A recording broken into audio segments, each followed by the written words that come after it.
Hello everybody and welcome to Storm Reads, and today I'm going to be doing a reading vlog, but this one's going to be a little bit different because this one is going to just center in on one author, and I am going to try the books of Betty Wren Wright.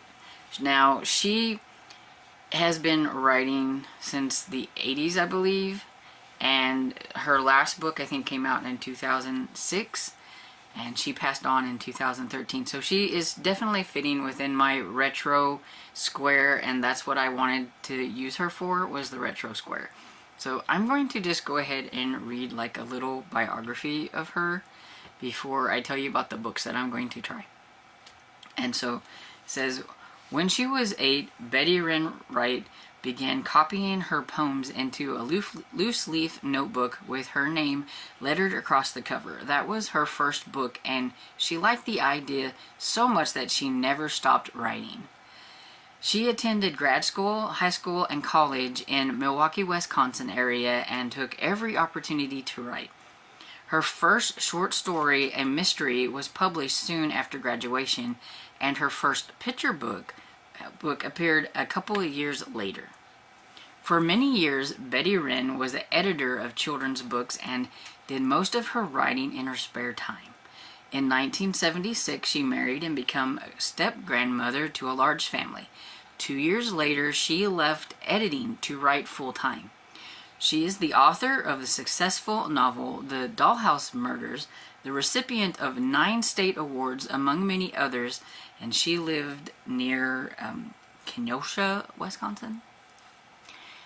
And so yeah, I don't know why I've never really heard of this author until just recently, but her first book, it looks like, was published in her first novel was published in 1981, but she had select picture book stories going back to 1952 and everything. So yeah, she wrote for a very long time and everything, and I think it's cool that she was writing even, you know, up into like the early 2000s, since she did pass away in 2013. So she had quite a long-standing history of writing kids books, and I'd never heard of her before.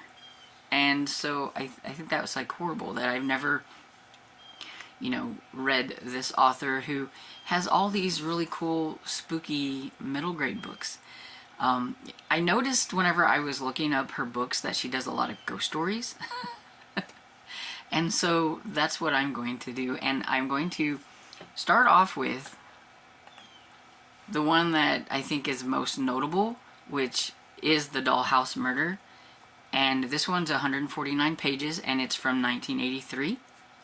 And it says, 12-year-old Amy is having difficulties at home being responsible for her brain-damaged sister Luann. While visiting her Aunt Claire's at an old family home, she discovers an eerie haunted dollhouse in the attic, an exact replica of the family home. Whenever she sees it, the doll representing the relatives were moved, or have moved. Her aunt won't listen to Amy's claims that the dollhouse is trying to tell her something. This leads Amy to research old news reports, and she finds out the one family secret that they have, and that is that her grandparents were murdered. And so maybe the dollhouse is trying to tell her what happened? I don't know. So we'll see what happens. The next one that I'm going to try is Christina's Ghost, which is 112 pages, and it was published in 1985.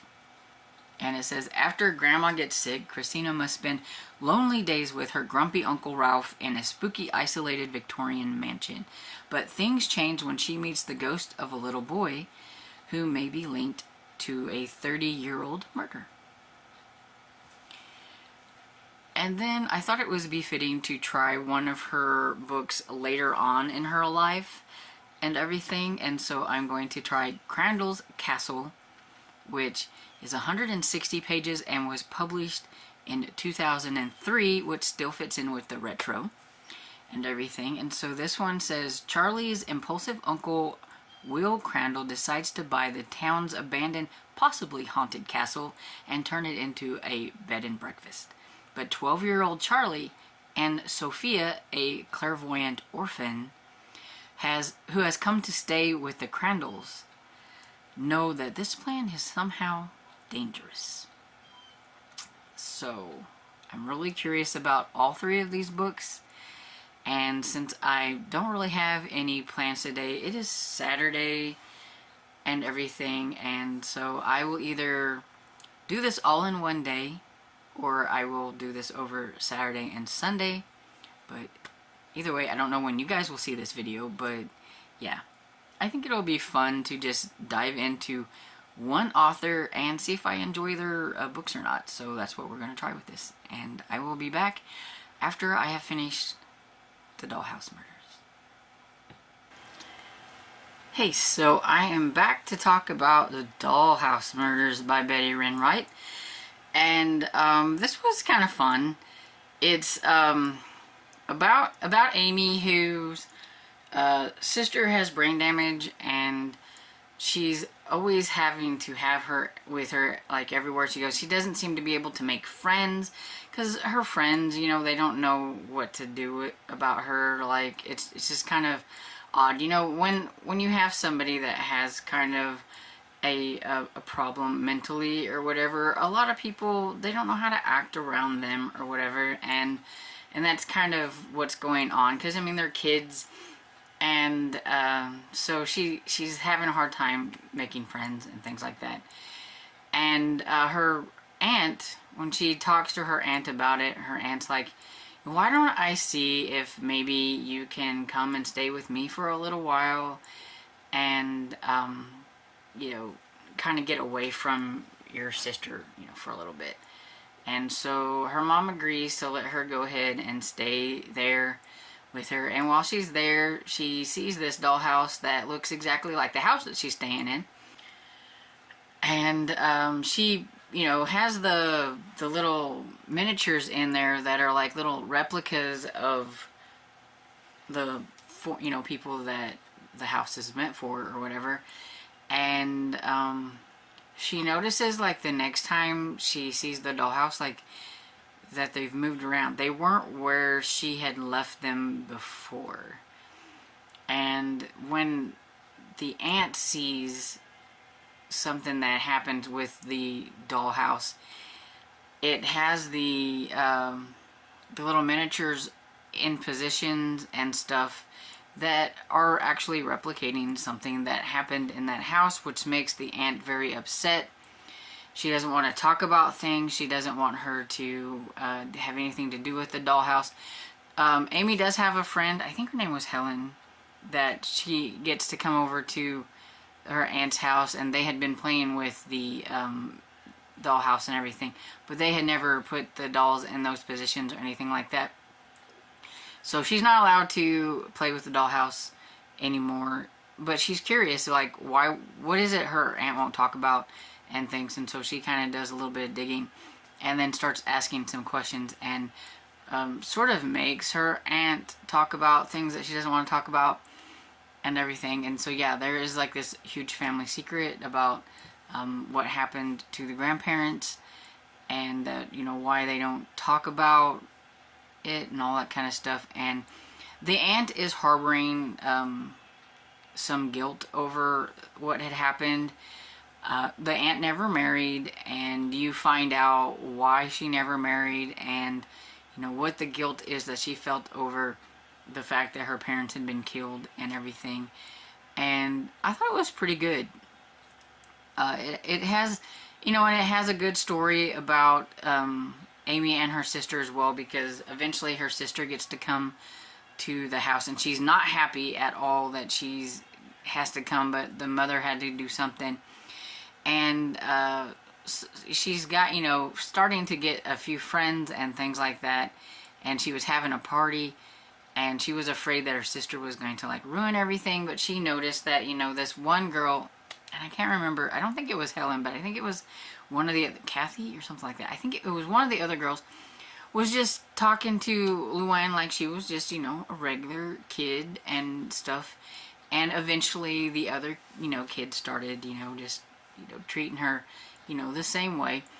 And, a lot of it is just, I think when kids are in that kind of situation, they don't know how to act and everything. And so they mimicked, the fact that this one girl was just treating her just like she's a normal kid and everything. And it seemed to work out just fine. So she, kind of learned that, things will be okay with her sister. She just needs to, learn to accept what was going on and to treat her sister with kindness and, make her life kind of as normal as possible, and that other people would do the same thing. And so, yeah, I thought it was a pretty good story. And so I will give this one 4 stars.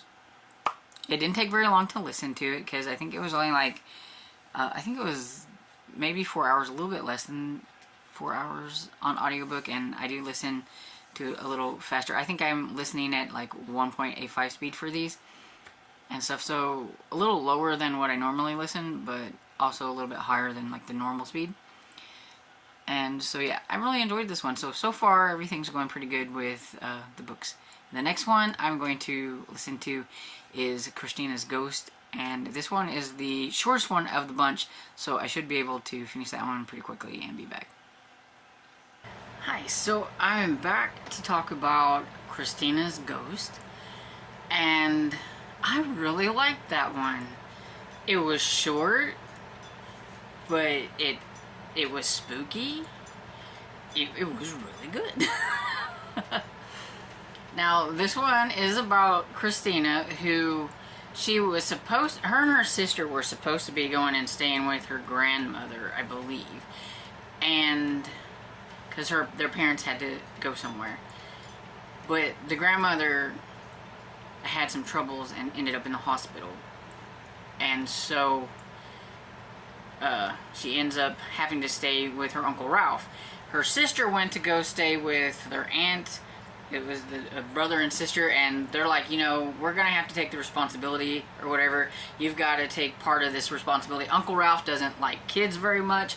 He didn't want to take on a kid, and he especially didn't want to take on Christina because she's a tomboy. She doesn't even act like a girl type of thing and everything. But he ends up with her, and Christina's kind of like, I can just stay, here and wait for Grandma to get home or whatever it is. And they're like, no, you can't. You gotta... So she's not very happy about having to go with her grumpy Uncle Ralph. But, they kind of get settled in a little bit and stuff. And he's house sitting, actually, for a friend in this isolated, spooky Victorian mansion and everything. It's not actually his house, so he doesn't know anything about it. And while she's there, she keeps seeing like this little ghost of a boy, and she's, tries to tell him about it. Of course, he doesn't believe in ghosts, and he just thinks she's being a silly girl and all that kind of stuff. And eventually, they sort of like kind of, he kind of starts to see her a little bit different and be like, okay, we can do this as long as you stay out of my way whenever I am trying to work, and go ahead and you do this stuff, and we'll get along just fine. But then some things start to happen, and there's this room, and I can't remember if it was the basement or the attic. It was one of those. I can't remember. But it's been a few hours since then, because I haven't had a chance to come on here and talk, so I know it's one of those.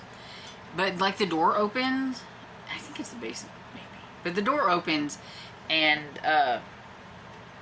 she's like, trying to tell her uncle that it opened by itself and that there's something spooky in there, because there's something else besides that boy ghost. The boy ghost isn't really that bad and everything, but it's that other thing that is kind of spooky. And there was a murder. She finds out, she goes and investigates. It's a real small town, so she had to go to like the newspaper office. She thought maybe she'd find something in the library, but it was real small, so she goes to and she does find out like there was this murder that happened there, and there was a little boy, and there was something that was involved in that and everything that might have to do with what that other thing is or whatever. And you know, once she gets her uncle on board with there's some spooky things going on in that house, it was creepy. It got kind of creepy. There were definitely some moments that I think a little kid would find super creepy. An adult that don't like creepy would find kind of creepy. but yeah, I really liked it. For only 112 pages, it packed a good punch and everything. I'll give it 4 stars. I really liked it. It was a lot of fun. So now I'm going to read Crandall's Castle, and this one is the one that was a little bit later in her life and everything, and so I'm kind of curious to see how that one's going to go.